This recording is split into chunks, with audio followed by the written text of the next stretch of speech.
Selamat siang dan salam sejahtera untuk kita semua. Perkenalkan nama saya Adelbertus Kendil dari PKK 1 semester 1 dengan NIM 24101177. Di sini saya akan menjelaskan mengenai pemahaman saya di pertemuan yang kelima yaitu dengan makul ilmu sosial dasar dengan materi kebudayaan.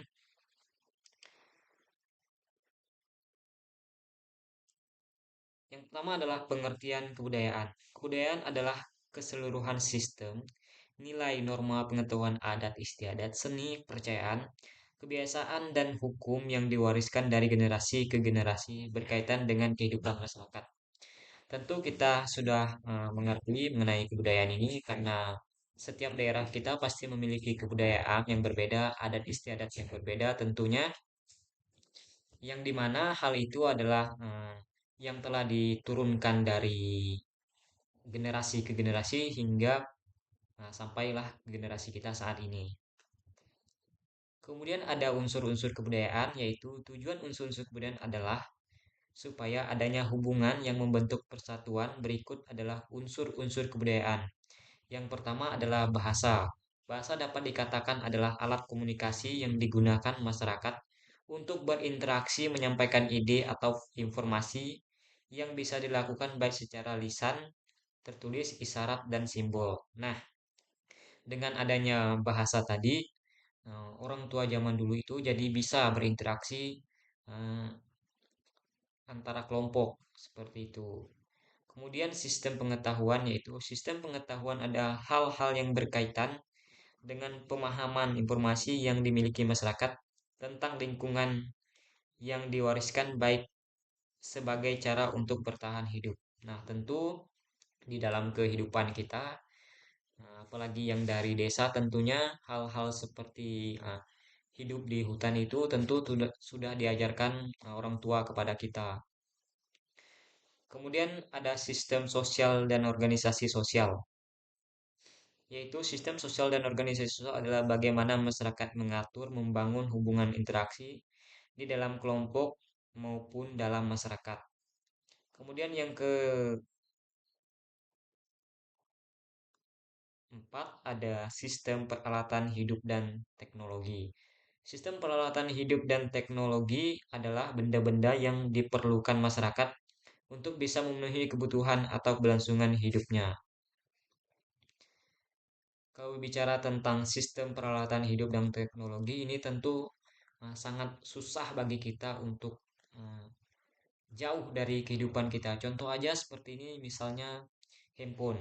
Di mana-mana setiap menit, setiap detik pun tentu kita memerlukan handphone untuk mengetahui setiap informasi yang masuk ke eh, WhatsApp kita ataupun dari aplikasi lainnya.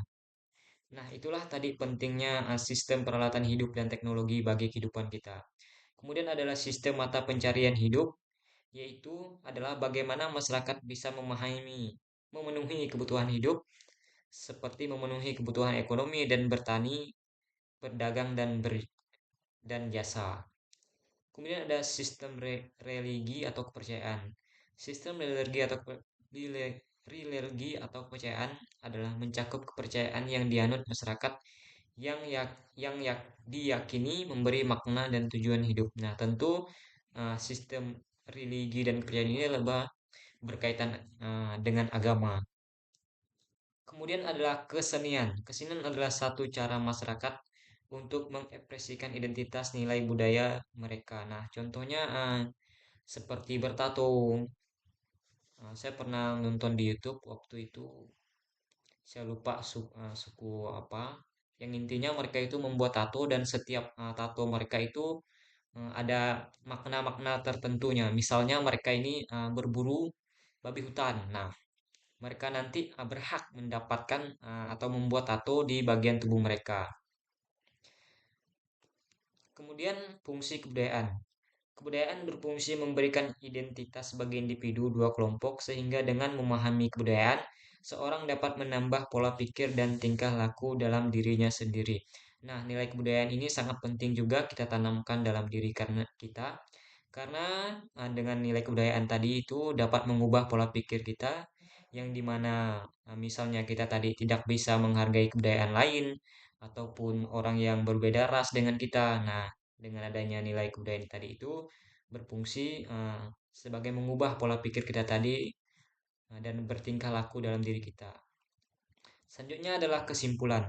Kebudayaan adalah fondasi dari cara hidup dan interaksi dalam masyarakat yang memiliki elemen-elemen kebudayaan sehingga dapat lebih menghargai keberagaman dan kompleksitas kehidupan manusia di belahan dunia. Nah, seperti yang sudah saya jelaskan tadi, bagaimana kebudayaan ini berpengaruh sangat besar bagi kelompok masyarakat, bahkan sampai ke negara, yang dimana dapat mengubah tadi pola pikir kita.